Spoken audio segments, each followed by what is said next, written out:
سیدنا مصعب بن عمیر رضی اللہ تعالیٰ عنہ کا تعلق قریش سے تھا۔ آپ مکہ کے ایک نہایت حسین اور خوش باش نوجوان تھے، امیر والدین کے بیٹے تھے، نئی نئی پوشاکیں زیب تن کرتے۔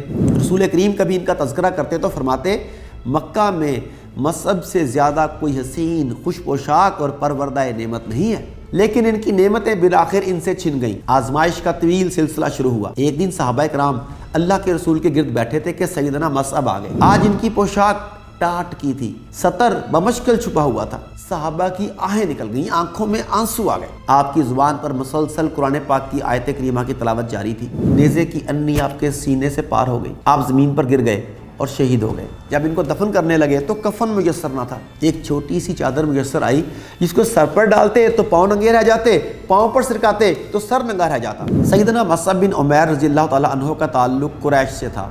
آپ مکہ کے ایک نہایت حسین اور خوش باش نوجوان تھے۔ ان کے والدین ان سے شدید محبت رکھتے تھے۔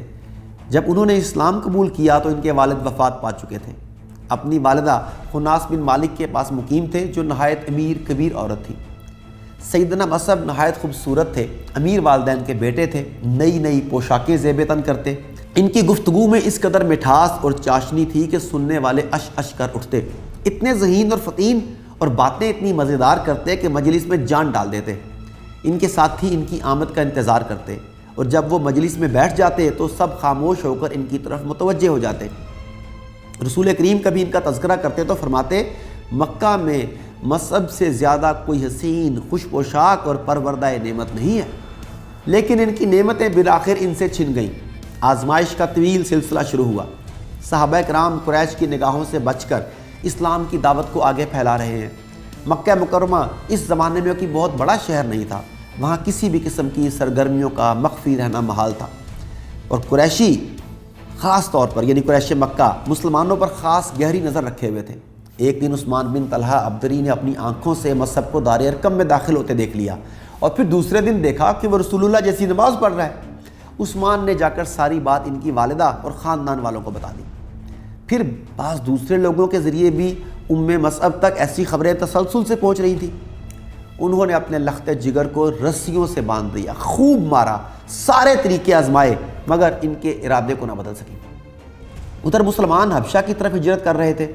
سیدنا مصعب بھی اپنی والدہ کو چکمہ دے کر اسی قافلے میں شامل ہو گئے، مگر کچھ عرصے کے بعد واپس مکہ آ گئے۔ ان پر عرصہ حیات تنگ کر دیا گیا تو دوبارہ حبشہ چلے گئے، اور پھر ایک مختصر سی مدت کے بعد واپس مکہ آ گئے۔ اب بھی ماں نے اپنی سختی برقرار رکھی اور بیٹے کو کوئی بھی سہولت دینے سے انکار کر دیا۔ ایک دن صحابہ کرام اللہ کے رسول کے گرد بیٹھے تھے کہ سیدنا مصعب آ گئے۔ آج ان کی پوشاک ٹاٹ کی تھی، سطر بمشکل چھپا ہوا تھا۔ کہاں وہ خوش لباس اور مہنگا عطر استعمال کرنے والا مصعب، اور کہاں یہ حالت زار۔ صحابہ کی آہیں نکل گئیں، آنکھوں میں آنسو آ گئے۔ اللہ کے رسول نے اپنے ساتھی کی طرف شفقت بھری نگاہوں سے دیکھا اور فرمایا میں نے مصعب کو اسلام لانے سے پہلے بھی دیکھا ہے۔ پورے مکہ میں اس سے زیادہ والدین کا لاڈلا کوئی نہ تھا۔ ساری سہولتیں اور آسائشیں اس کو میسر تھیں، مگر اس نے یہ ساری نعمتیں اللہ اور اس کے رسول کے لیے قربان کر دیں۔ ماں نے آخری حربے کے طور پر بیٹے کو قید کرنے کا پروگرام بنایا۔ سیدنا مصعب نے اپنی والدہ سے صاف لفظوں میں کہہ دیا جس کسی نے مجھے رسیوں سے باندھنے میں تمہاری مدد کی میں اسے قتل کر دوں گا۔ والدہ کو اپنے بیٹے کے عزم اور ارادے کا خوب اندازہ تھا، چنانچہ اس نے روتے ہوئے بیٹے کا راستہ چھوڑ دیا۔ بیٹے نے گھر پر الوداعی نظر ڈالی اور ماں کے راستے میں کھڑا ہو گیا۔ پیاری اماں، میں تمہارا ہمدرد اور خیر خواہ ہوں، بس ایک مرتبہ اپنی زبان سے لا الہ الا اللہ محمد رسول اللہ کی شہادت دے دو۔ ماں نے غضبناک نگاہوں سے اس کی طرف دیکھا اور کہا ستاروں کی قسم، جب تک میری عقل اور ہوش و حواس کام کریں گے میں تمہارے دین میں کبھی داخل نہیں ہوں گی۔ بیٹے کے دل پر ماں کی یہ گفتگو سننے کے بعد کیا گزری ہوگی یہ تو وہی جان سکتے ہیں۔ بہرحال وہ پریشان حال اللہ کے رسول کی خدمت میں حاضر ہوئے۔ ان کی قسمت جگمگا اٹھی۔ اللہ کے رسول نے اپنے اس ساتھی کو ایک ایسی ذمہ داری سونپی جو اس سے قبل کسی کے نصیب میں نہیں آئی تھی۔ انہیں مدینہ میں اپنا سفیر مقرر کر دیا۔ اسلام کے اس پہلے سفیر نے اپنے اخلاص، حسن اخلاق اور انتھک جد و جہد سے بے پناہ کامیابیاں حاصل کی۔ مقرر کرنے کے بعد والے حج سے پہلے وہ مکہ مکرمہ پہنچے اور آپ کو پوری رپورٹ پیش کی۔ قبائل کے حالات نیز مدینہ منورہ کی اقتصادی اور سیاسی صورتحال سے آپ کو آگاہ کیا۔ اسی سال بیعت عقبہ ثانیہ ہوئی اور اللہ کے رسول کی ہجرت کے لیے روانگی کی راہ ہموار ہوئی۔ ہجرت کے بعد غزوہ بدر ہوا جس میں مشرکین مکہ کو شکست فاش ہوئی، اسلامی ریاست مضبوط ہوئی۔ بدر میں جھنڈا سیدنا معصب بن عمیر کے ہاتھ میں تھا۔ ابھی کچھ ہی عرصہ گزرا تھا کہ مکہ والے ایک اور لشکر جرار لے کر مدینہ منورہ پر حملہ آور ہوئے۔ احد کے میدان میں آمنا سامنا ہوا۔ اللہ کے رسول نے اس موقع پر مہاجرین اور انصار کو جھنڈے عطا فرمائے۔ ان خوش قسمت لوگوں میں سیدنا مصعب بن عمیر بھی شامل تھے، اور جھنڈے کا ملنا ایک بہت بڑی سعادت سمجھی جاتی تھی، اور اس کی حفاظت کرنا اس سے بھی بڑی ذمہ داری تھی۔ سیدنا مصعب بن عمیر اس ذمہ داری کو خوب سمجھتے تھے، چنانچہ احد کے دن آپ نے اس ذمہ داری کا حق ادا کر دیا۔ مورخین نے اس دن سیدنا مصعب کا کردار کچھ یوں بیان کیا ہے کہ احد کی جنگ شروع ہونے لگی تو اللہ کے رسول نے اپنے ساتھیوں سے سوال کیا، آج مشرکین کا جھنڈا کس کے پاس ہے؟ انہوں نے بتایا کہ بنو عبد الدار اس جھنڈے کو تھامے رکھنے کے ذمہ دار ہیں۔ آپ نے فرمایا ہم اپنا جھنڈا بھی بنو عبد الدار ہی کے ایک نوجوان کے سپرد کریں گے۔ آپ نے فرمایا مصعب بن عمیر کو میرے پاس لاؤ۔ جب وہ حاضر ہوئے تو آپ نے لشکر اسلام کا جھنڈا ان کے سپرد کر دیا۔ جنگ کے دوران یہ جھنڈا سیدنا مصعب بن عمیر نے سنبھالا اور پھر اس کا حق ادا کر دیا۔ انہوں نے جھنڈا اٹھانے کے ساتھ ساتھ اللہ کے رسول کا دفاع بھی بڑے احسن طریقے سے کیا۔ جب ابی ابن خلف نے آپ پر حملہ آور ہونے کی کوشش کی تو سیدنا مصعب نے ابی کے چہرے پر زوردار ضرب لگائی۔ رسول اللہ نے اس کے خود اور زرہ کے درمیان تھوڑی سی خالی جگہ دیکھی تو اسی جگہ کا نشانہ لے کر اس کو ضرب گرائی، اور پھر وہ منہ کے بل گرا اور چیخنے لگا۔ احد میں جب ہزیمت کا وقت آیا تو مسلمان بچاؤ کے لیے ادھر ادھر ہو گئے، تب بھی سیدنا مصعب ثابت قدم رہے۔ ابن لیسی آگے بڑھا، چونکہ مصعب کی شکل و شباہت اللہ کے رسول سے کچھ ملتی تھی، اس لیے اس نے سمجھا کہ یہ محمد صلی اللہ علیہ وآلہ وسلم ہے۔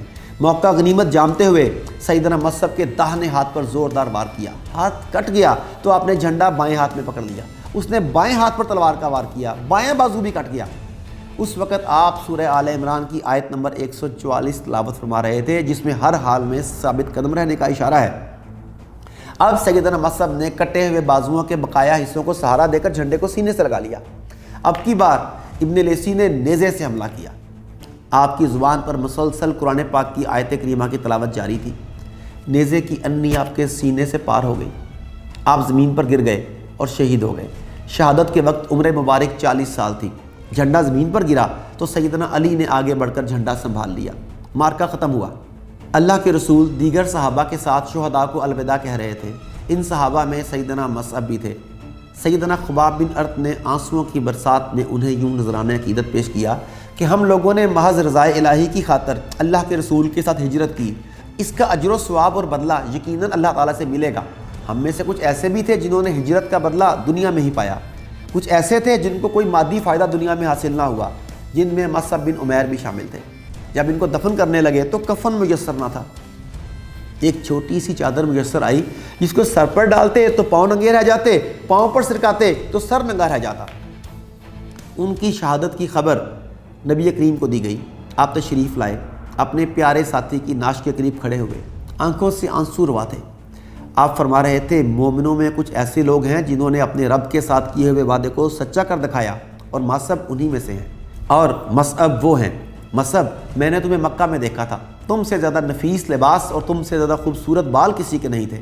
اب ایک وقت یہ ہے کہ میں تمہیں دیکھ رہا ہوں کہ تم بکھرے ہوئے بالوں کے ساتھ ایک معمولی چادر میں لپٹے ہوئے ہو۔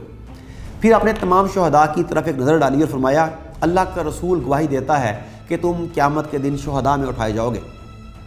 پھر آپ نے صحابہ کو حکم دیا مصعب کے سر کو چادر سے ڈھانپ دو اور قدموں کو ازخر گھاس سے ڈھانپ دو اور پھر قبر میں دفن کر دو۔